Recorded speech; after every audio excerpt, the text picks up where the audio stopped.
الحمدللہ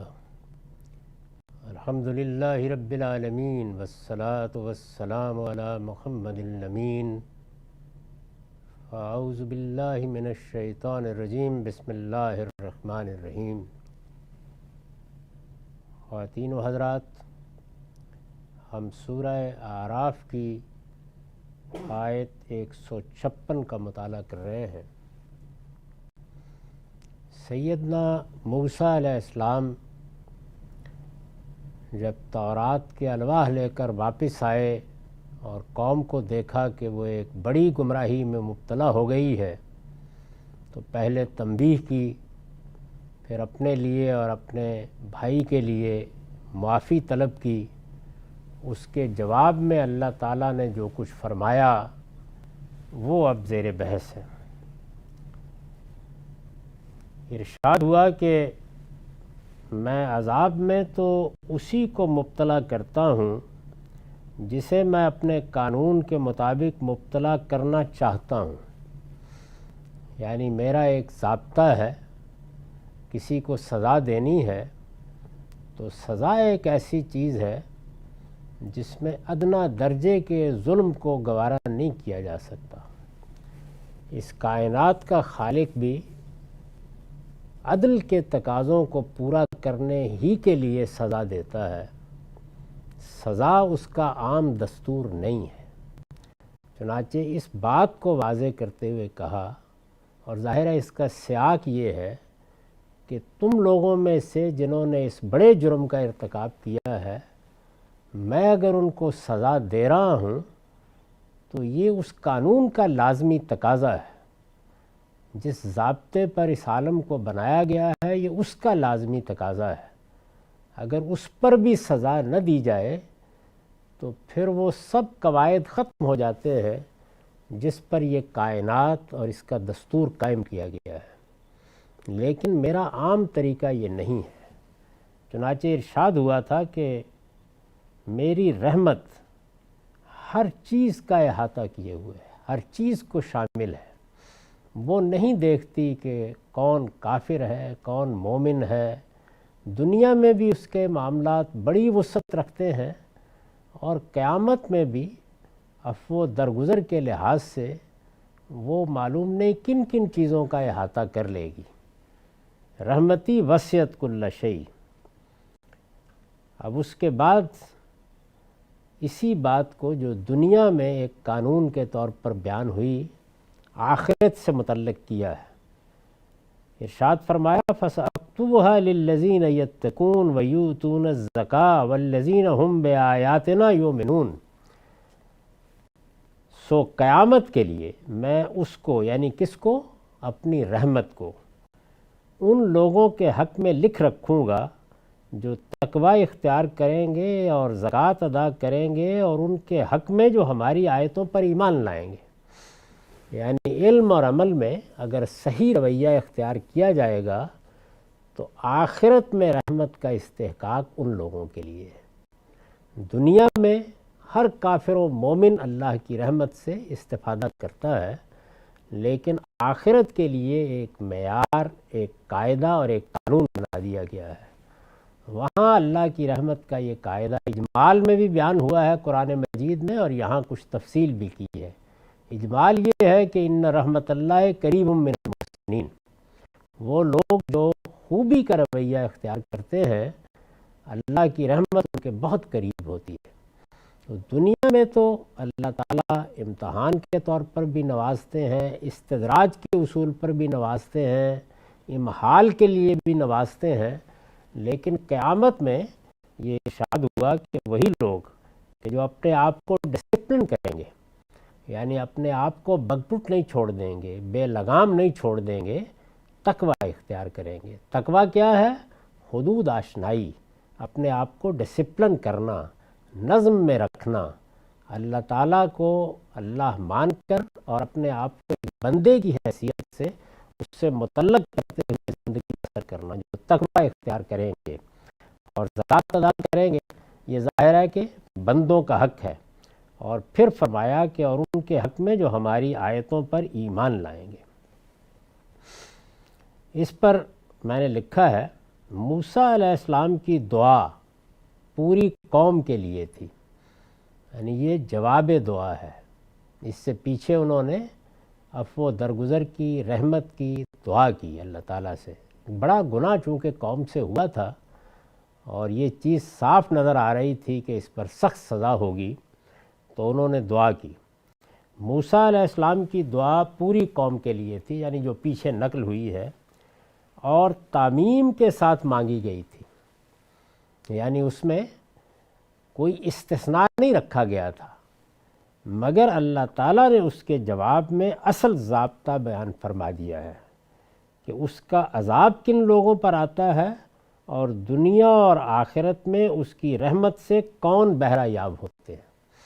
وہ ضابطہ چند لفظوں میں کیا ہے؟ یعنی دنیا میں بھی اگر سزا دی جائے گی یا قیامت میں بھی تو عدل کے اصول پر۔ تو اللہ تعالیٰ وہاں ایک ایک چیز کو ناپ تول کر اپنے قانون کے مطابق معاملہ کریں گے۔ رحمت دنیا میں عام ہے، اس پر کوئی پابندی نہیں، وہ ہزار پہلوؤں سے ہر چیز کا احاطہ کرتی ہے۔ آخرت میں یہ ضروری ہے کہ انسان ایمان و تقوی کے ساتھ اور اپنی وہ ضروری ذمہ داریاں پوری کرتے ہوئے حاضر ہو جو اس کے لیے مقرر کی گئی ہیں۔ تو یہ ضابطہ بیان فرمایا۔ اس جواب کا آخری فقرہ خاص طور پر قابل توجہ ہے۔ جو آخری فقرہ ہے وہ کیا ہے؟ والذین ہم بآیاتنا یؤمنون۔ یہ خاص طور پر قابل توجہ ہے۔ استاذ امام لکھتے ہیں یوں نہیں فرمایا کہ یتقون ویؤتون الزکوٰۃ ویؤمنون بآیاتنا۔ سادہ اسلوب اس جملے میں نہیں رہا، بلکہ اسلوب بدل کر فرمایا والذین ہم بآیاتنا یؤمنون۔ اسلوب کی اس تبدیلی سے مبتدا پر خاص طور پر زور دینا مقصود ہے۔ مبتدا کیا ہے؟ یعنی وہ لوگ کہ جو ہماری آیتوں کو مانیں گے، خاص کر وہ لوگ جو ہماری آیات پر ایمان لائیں گے۔ تو زور دینا مقصود ہے کہ ان لوگوں کو نمایاں کیا جائے کہ جب ان کے سامنے اللہ کی آیات آتی ہیں، اللہ کی دعوت آتی ہے، اللہ کا پیغام انہیں سنایا جاتا ہے، تو وہ اس سے گریز اور فرار کے راستے اختیار نہیں کرتے، اس پر غور کرتے اور اس کو قبول کرتے ہیں۔ جو لوگ قرآن کے نظائر پر نگاہ رکھتے ہیں وہ سمجھ سکتے ہیں کہ یہ اس عہد و میثاق کی طرف اشارہ ہے جو بنی اسرائیل سے آئندہ آنے والے انبیاء پر ایمان لانے کے لیے کیا گیا تھا۔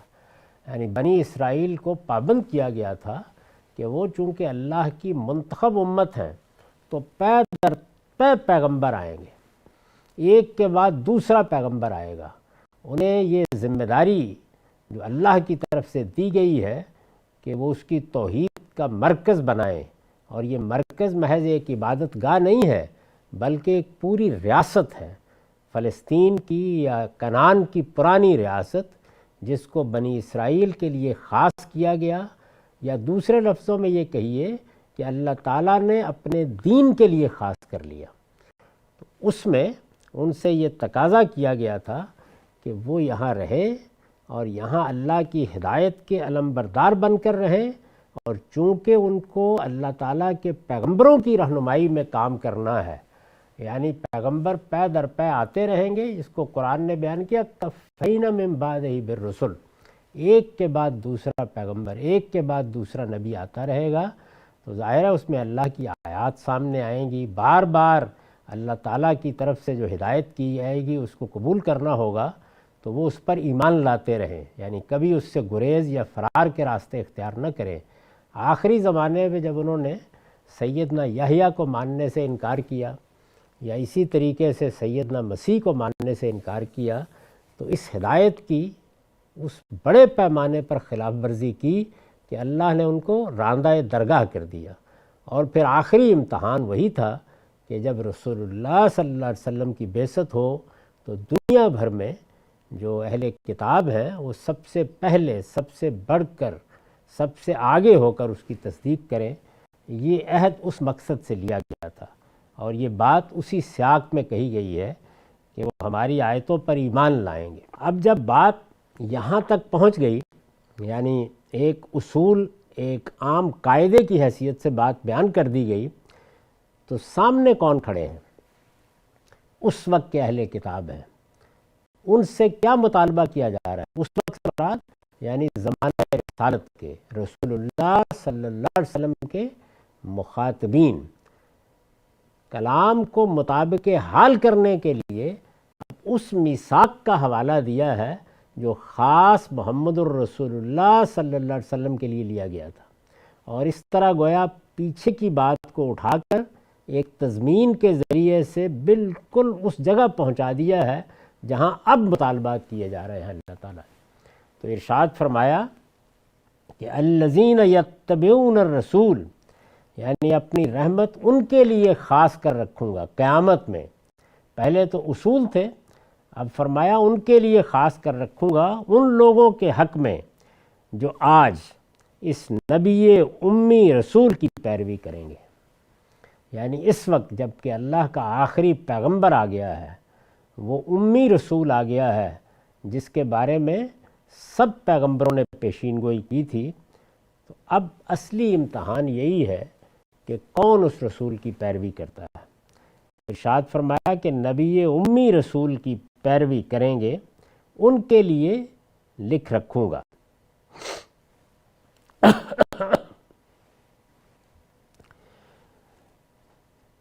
کون رسول؟ الذی یجدونہ مکتوبا عندہم فی التوراۃ والانجیل، جس کا ذکر وہ اپنے ہاں تورات اور انجیل میں لکھا ہوا دیکھتے ہیں۔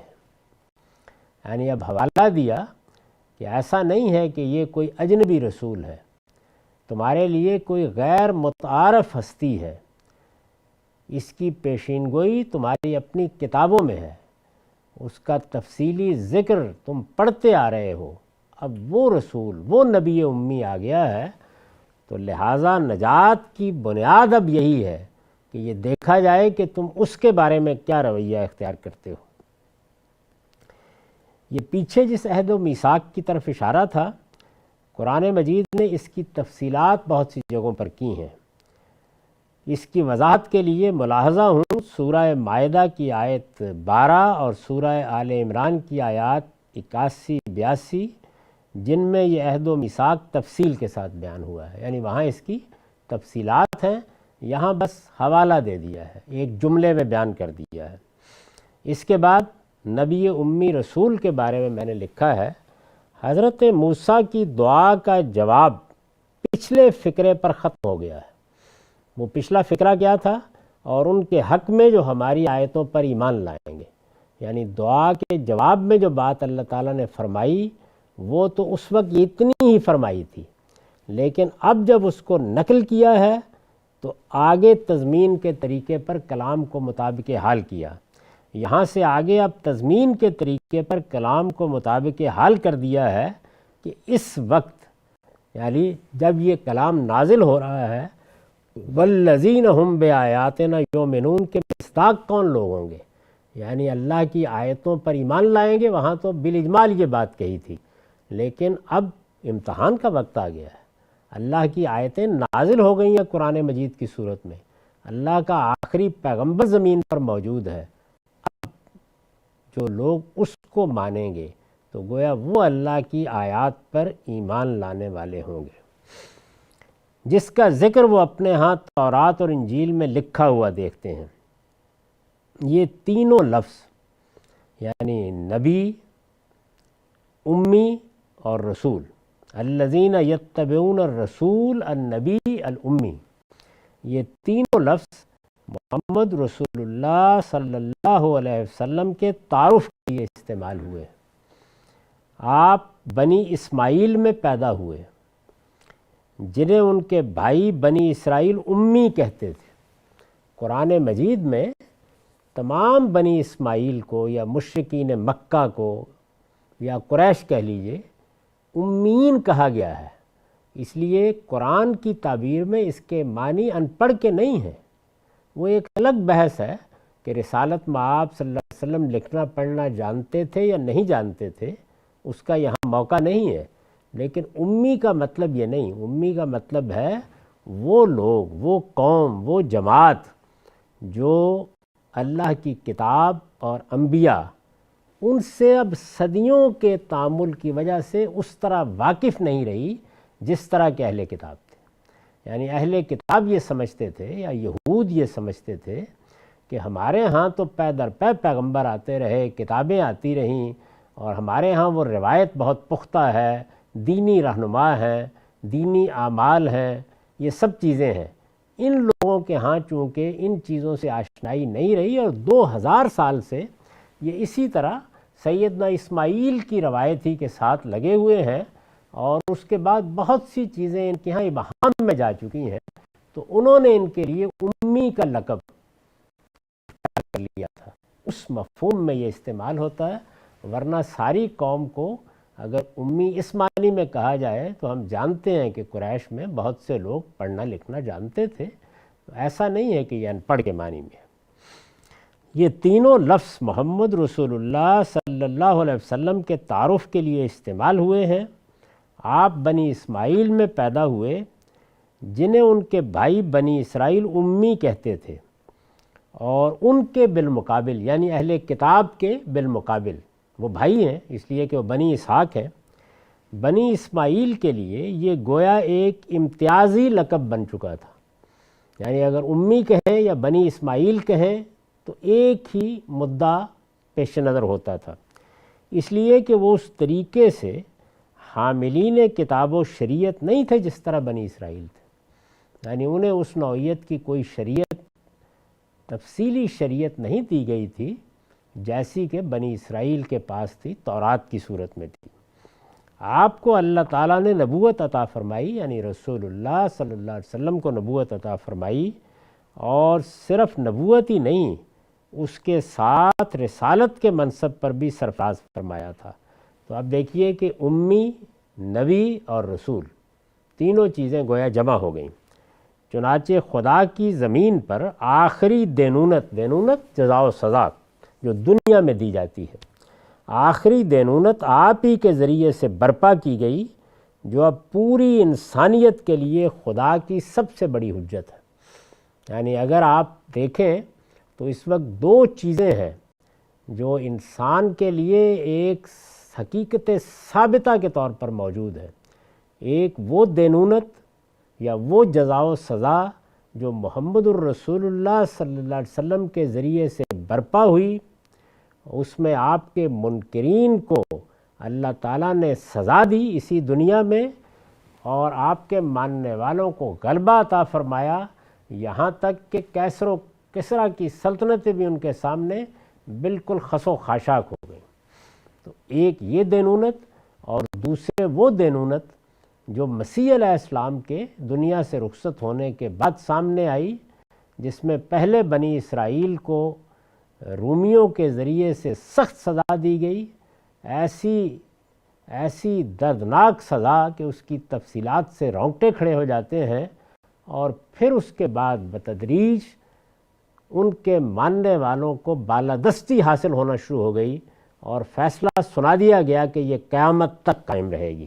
اس کو ہم اس وقت بھی اپنی آنکھوں سے دیکھ سکتے ہیں۔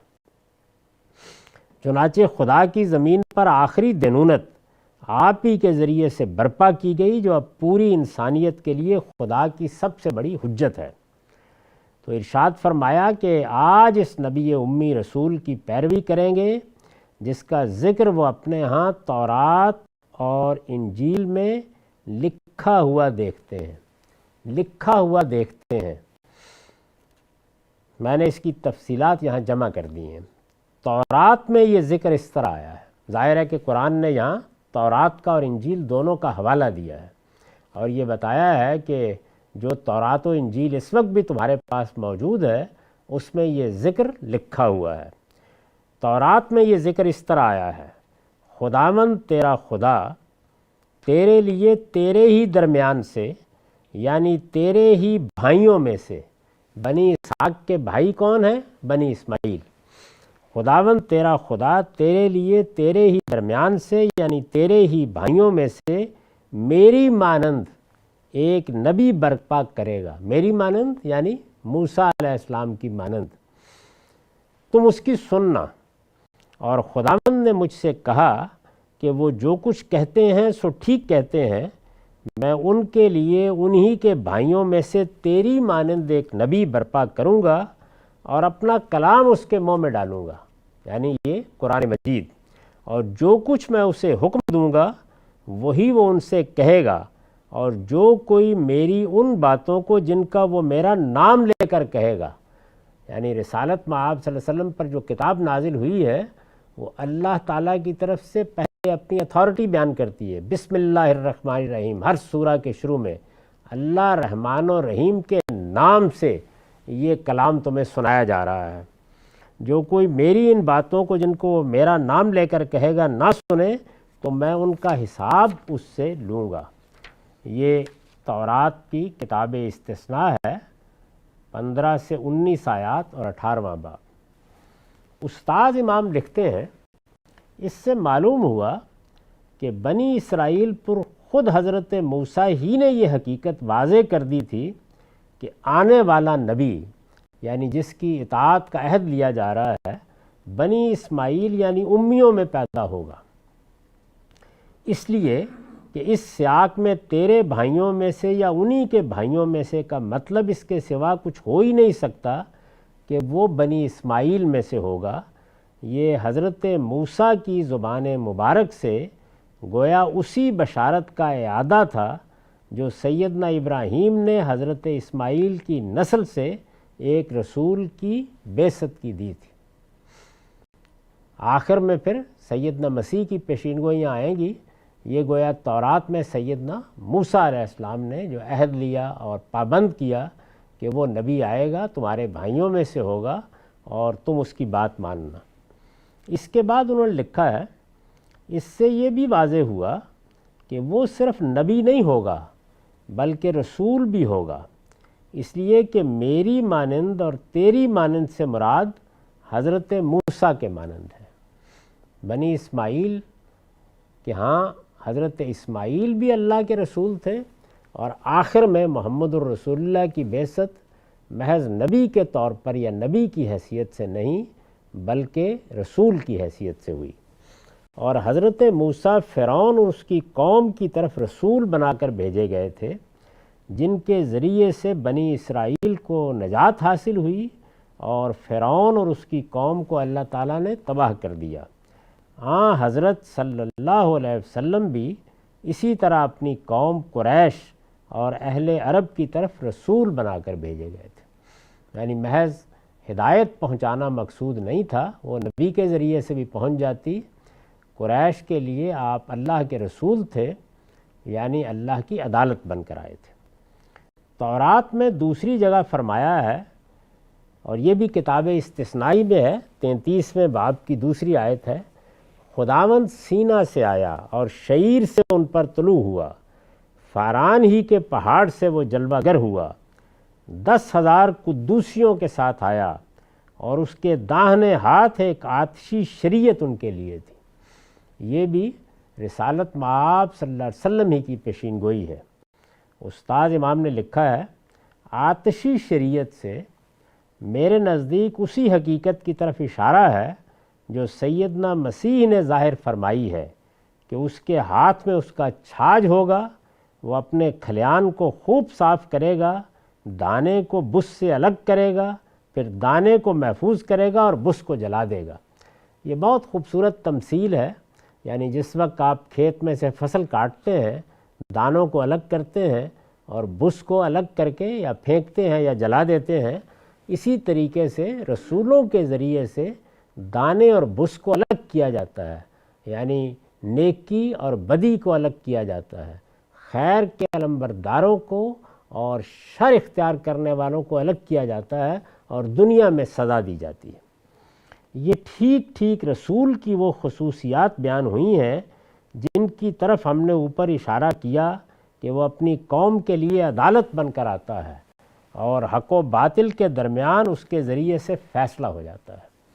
تو گویا رسالت مآب صلی اللہ علیہ وسلم کے بارے میں تورات کی اس پیشین گوئی میں یہ بتایا گیا تھا کہ وہ محض دعوت نہیں دیں گے، محض ہدایت نہیں پہنچائیں گے، بلکہ خدا کی عدالت زمین پر لگا دیں گے اور وہ عدالت اپنا فیصلہ سنائے گی۔ یہ تورات کی عبارات تھیں۔ انجیل میں یہ بشارت آپ کے اس میں گرامی کی صراحت کے ساتھ بیان ہوئی ہے۔ سیدنا مسیح فرماتے ہیں، اور میں باپ سے درخواست کروں گا تو وہ تمہیں دوسرا مددگار بخشے گا۔ یعنی میں تو ہوں اس وقت، سیدنا مسیح فرما رہے ہیں، لیکن میں درخواست کروں گا تو وہ تمہیں دوسرا مددگار بخشے گا کہ ابد تک تمہارے ساتھ رہے، یعنی قیامت تک اس کی نبوت جاری رہے گی، یعنی سچائی کا روح۔ یہ یوحنا کے 14ویں باب میں 16 سے 17 آیات ہے۔ لیکن مددگار یعنی روح القدس جسے باپ میرے نام سے بھیجے گا، وہی تمہیں سب باتیں سکھائے گا، اور جو کچھ میں نے تم سے کہا ہے وہ سب تمہیں یاد دلائے گا۔ یہ بھی یوحنا ہی میں ہے، 14ویں باب میں 26 آیت۔ اس کے بعد میں تم سے بہت سی باتیں نہ کروں گا، کیونکہ دنیا کا سردار آتا ہے اور مجھ میں اس کا کچھ نہیں۔ یوحنا 14واں باب 30 آیت۔ لیکن جب وہ مددگار آئے گا جس کو میں تمہارے پاس باپ کی طرف سے بھیجوں گا، یعنی سچائی کا روح جو باپ سے صادر ہوتا ہے، تو وہ میری گواہی دے گا۔ یوحنا 15ویں باب میں آیت 26۔ لیکن میں تم سے سچ کہتا ہوں کہ میرا جانا تمہارے لیے فائدہ مند ہے، کیونکہ اگر میں نہ جاؤں تو وہ مددگار تمہارے پاس نہ آئے گا۔ یہ وہ اپنے رفع سے پہلے بات کر رہے ہیں اپنے حواریوں سے۔ یہ بھی یوحنا 16ویں باب کی 7 آیت ہے۔ مجھے تم سے اور بھی بہت سی باتیں کہنا ہے، مگر اب تم ان کی برداشت نہیں کر سکتے۔ لیکن جب وہ یعنی سچائی کا روح آئے گا تو تم کو تمام سچائی کی راہ دکھائے گا، اس لیے کہ وہ اپنی طرف سے نہ کہے گا، لیکن جو کچھ سنے گا وہی کہے گا اور تمہیں آئندہ کی خبریں دے گا۔ یہ بھی یوحنا کے 16ویں باب کی 12 سے 13 آیات ہیں۔ اور آخر میں متی کے 21ویں باب میں 42 سے 44۔ کیا تم نے کتاب مقدس میں کبھی نہیں پڑھا کہ جس پتھر کو معماروں نے رد کیا وہی کونے کے سرے کا پتھر ہو گیا؟ یہ خداوند کی طرف سے ہوا اور ہماری نظر میں عجیب ہے۔ اس لیے میں تم سے کہتا ہوں کہ خدا کی بادشاہی تم سے لے لی جائے گی، یعنی بنی اسرائیل سے، اور اس قوم کو جو اس کے پھل لائے دے دی جائے گی۔ یہ میں کئی مرتبہ عرض کر چکا ہوں کہ جب کوئی منتخب قوم اللہ کے رسول کی رہنمائی میں کام کرتی ہے اور اس کو اقتدار بھی حاصل ہوتا ہے تو یہ خدا کی بادشاہی زمین پر قائم ہو جاتی ہے، حکومت الہیہ۔ خدا کی بادشاہی تم سے لے لی جائے گی اور اس قوم کو جو اس کے پھل لائے گی دے دی جائے گی، اور جو اس پتھر پر گرے گا ٹکڑے ٹکڑے ہو جائے گا، لیکن جس پر وہ گرے گا اسے پیس ڈالے گا۔ ان ارشادات میں لفظ مددگار ظاہر ہے کہ آرامی یا سریانی کے کسی لفظ کا ترجمہ ہے۔ اس میں مددگار کا لفظ آیا ہے، وہ تمہیں دوسرا مددگار بخشے گا۔ قرآن نے بتایا ہے کہ یہ اصل میں رسول اللہ صلی اللہ علیہ وسلم کے نام احمد کے ہم معنی کوئی لفظ تھا، جسے انجیل کے مترجمین نے کچھ سے کچھ بنا دیا ہے۔ یعنی جو تحریف کا طریقہ اختیار کیا گیا ہے وہ یہ ہے کہ لفظ کے نام ہونے کی حیثیت کو مسخ کر کے اس کا ترجمہ کر دیا، یا اس سے ملتا جلتا کوئی مفہوم بیان کر دیا۔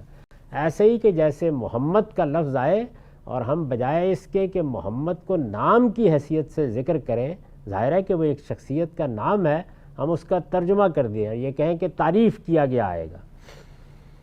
مترجمین نے کچھ سے کچھ بنا دیا ہے اور پیش و عقب میں ایسے بے جوڑ فکرے اور الفاظ داخل کر دیے ہیں کہ اس کا مطلب خبت ہو کر رہ جائے۔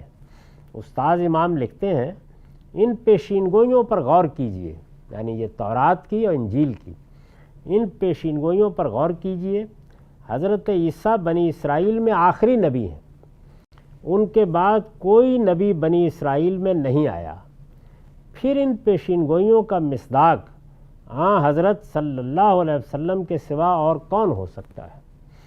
آخر وہ پتھر کون ہو سکتا ہے جس کو معماروں نے تو رد کر دیا تھا، لیکن بالآخر وہی کونے کے سرے کا پتھر بن گیا؟ یعنی بنی اسرائیل جن کو سب سے بڑھ کر قبول کرنا تھا انہوں نے تو رد کر دیا۔ یہ کس کی شان ہے کہ جو اس پر گرے گا اس کے ٹکڑے ٹکڑے ہو جائیں گے، اور جس پر وہ گرے گا اس کو پیس ڈالے گا؟ چنانچہ جو دینونت آپ کے ذریعے سے برپا ہوئی، جو سزا اس وقت سب کو دی گئی، یعنی بنی اسماعیل کے لوگوں کو بھی جو منکرین ہوئے اور اہل کتاب کو بھی، اس کی نوعیت یہی تھی۔ یہ کس کا مرتبہ بیان ہوا ہے کہ وہ دنیا کا سردار ہے جو ابد تک لوگوں کے ساتھ رہے گا، یعنی سرور عالم ہے دنیا میں، اب قیامت تک وہی ایک ہستی ہے کہ جس کو اللہ تعالیٰ کے نمائندے اور سفیر کی حیثیت سے قبول کرنا لازم ہے، جو ابد تک لوگوں کے ساتھ رہے گا اور وہ باتیں بتائے گا جو حضرت مسیح بتانے کی پوزیشن میں نہیں تھے۔ یہ انہوں نے کہا ہے پیچھے۔ ضد اور مکابرت کی بات اور ہے، لیکن جو شخص بھی ان پیشین گوئیوں پر انصاف اور غیر جانبداری کے ساتھ غور کرے گا، وہ پکار اٹھے گا کہ یہ اگر کسی پر راست آ سکتی ہیں تو صرف نبی امی اور رسول خاتم محمد صلی اللہ علیہ وسلم ہی پر راست آ سکتی ہیں۔ نبی امی کے سوا اور کون ان کا مصداق ہو سکتا ہے؟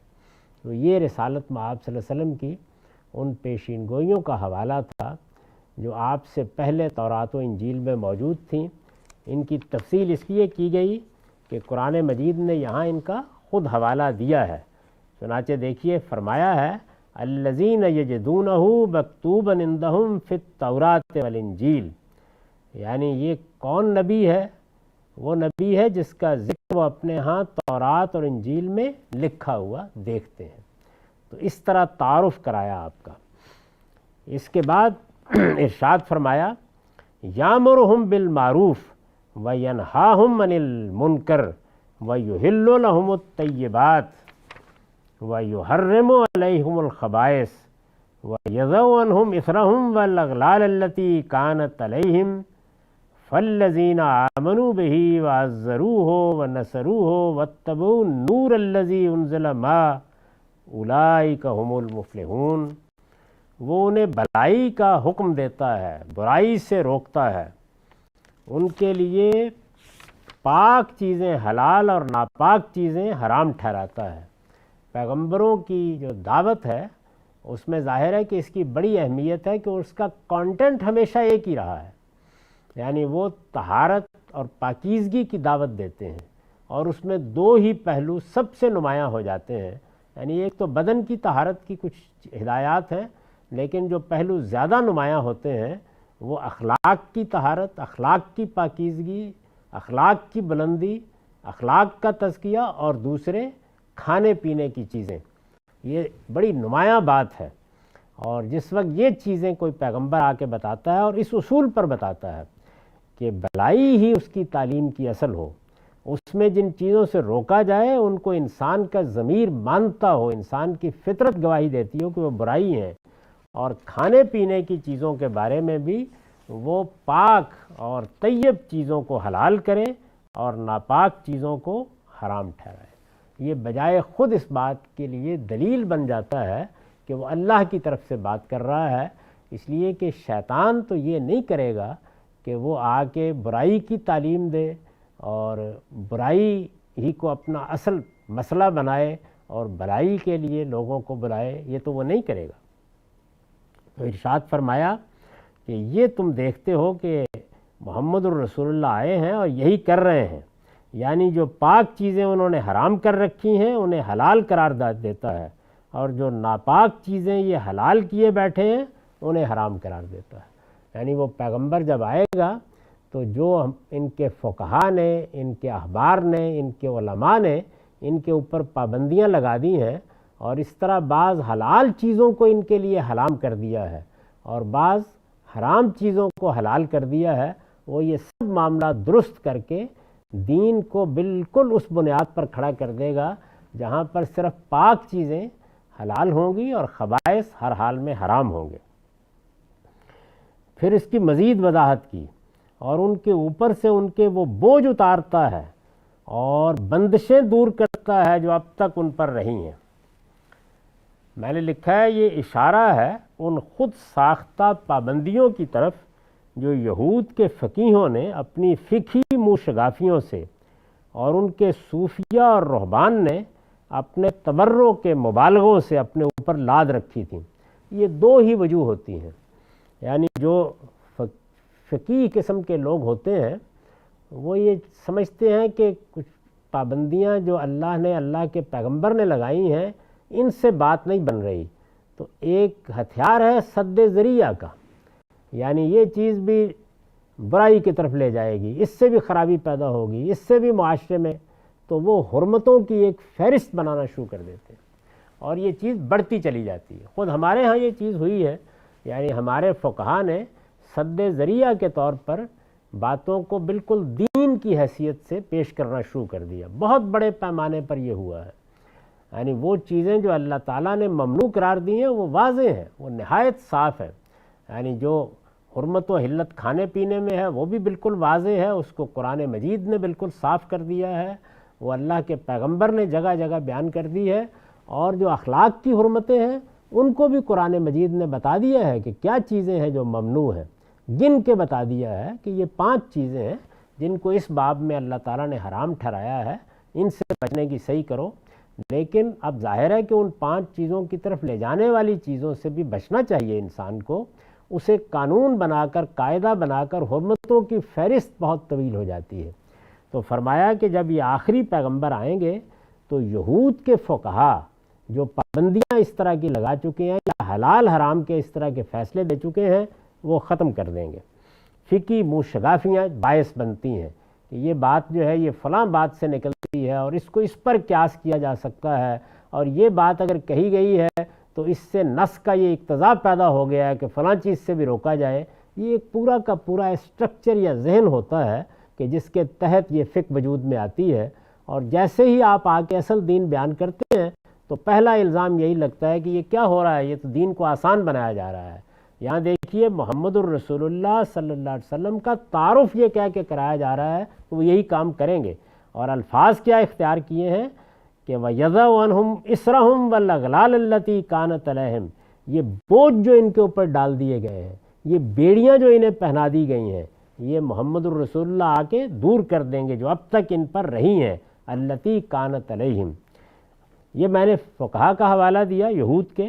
اس کے بعد ظاہر ہے کہ ہر مذہبی گروہ میں صوفیہ راہب پیدا ہو جاتے ہیں، یعنی بہت سے لوگوں کے اندر یہ رجحان ہوتا ہے کہ وہ دنیا کو ترک کریں اور کچھ اپنے باطن کی تربیت زیادہ کریں، اور کسی جگہ جا کے تپسیا کریں، کہیں دونی رمائیں، کہیں جا کے عبادت کریں، اور اس کے نتیجے میں ظاہر ہے کہ وہ یہ سمجھتے ہیں کہ میں اپنے اس وجود کو جتنا تحلیل کر سکتا ہوں اتنا ہی میں خدا کے قریب ہوں گا۔